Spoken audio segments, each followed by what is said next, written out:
Let me ask you a question.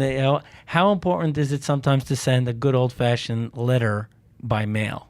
Oh, I think it's beyond important. It's just not done. So you mean it's especially now it stands out even more because so few people do it. Yeah, it's a lost art. I also think the art of saying thank you is lost. I think the art of saying is something we were taught as children, and that's just completely lost. We deal with that all the time. We say thank you, and I can't tell you how the difference between just saying thank you, even on small acts, and ignoring that in terms of maintaining a relationship and continuing a relationship are monumental. You have to thank people.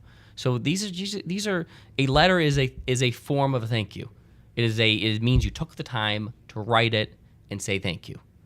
Now I want to spend some time I understand you're on the lecture circuit. We're going to get to that soon.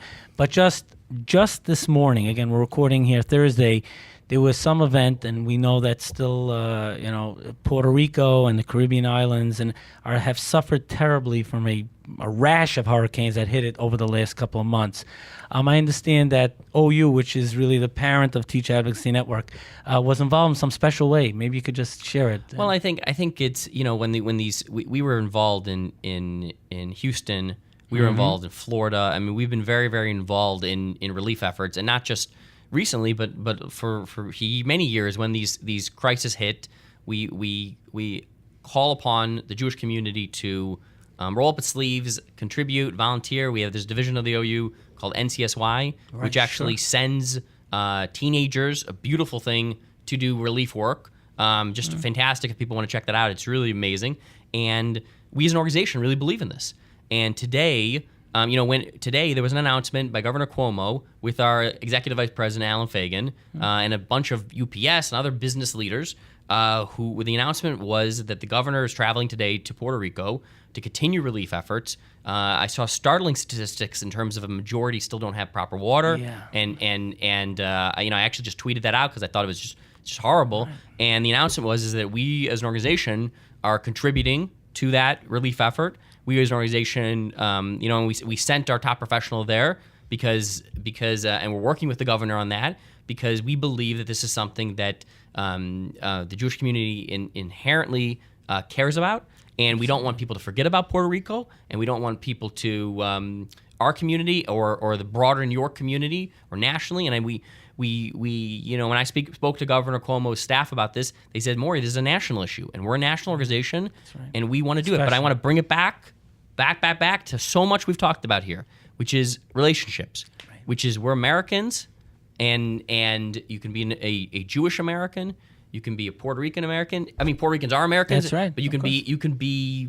That's right. Whatever nationality, race, wherever you want to be. But there are Puerto Ricans in New York. There are Jews in New York. There's all kinds of communities. We have to be there for each other, especially when it comes to disaster relief. Very special.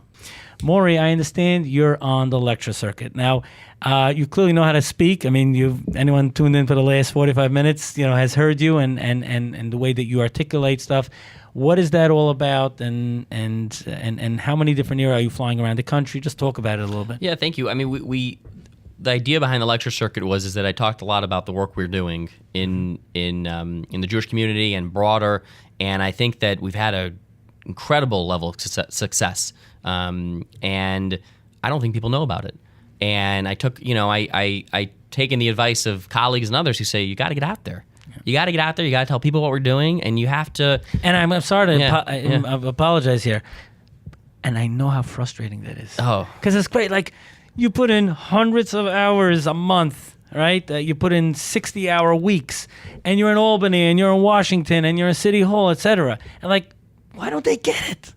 But you got to be out there, right? And in particular, in the Jewish community, there's something called the tuition crisis, which is just the stifling cost of education, and the single highest cost for any Jewish household. Oh yeah, and it was actually in a recent poll, it was said to be the number one issue by far.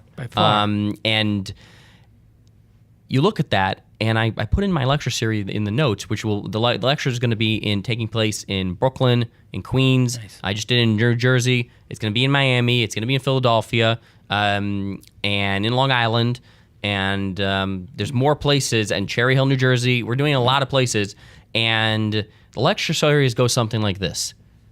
There's a problem. We've found a way to alleviate the problem through really dedicated advocacy. There's something you can do. There's an action you can take. You need to show up. You need to participate. You need to be involved.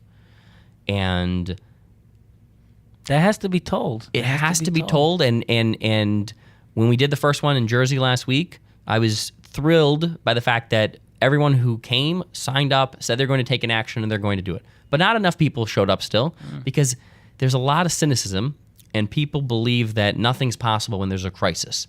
And so I put in my notes that a crisis of that proportion requires a thoughtful, long-term solution over a sustained period of time. And if you want to get off of social media and you want to do something, you show up. Because like we talked about before, there's a lot of, okay, I'm going to Facebook or tweet or concern about it. But are you going to show up? Are you going to work hard? Are you going to do something? And I think that's so pertinent to your listeners who hear about business issues, who hear about personnel issues, managerial issues. They're trying to solve problems for their business, for their community, for a cause they believe in. These things take time. There's efforts. There's results. But you have to apply yourself over a sustained period of time, and you have to get out there. You have to tell your message, and people, when they show up, they hear it, it resonates, and things happen. I love the honor of interviewing C-level executives and sharing their great advice and perspective on Mind Your Business. I'd love to get your feedback. Post it in the comments below and subscribe. You'll never miss an edition of Mind Your Business.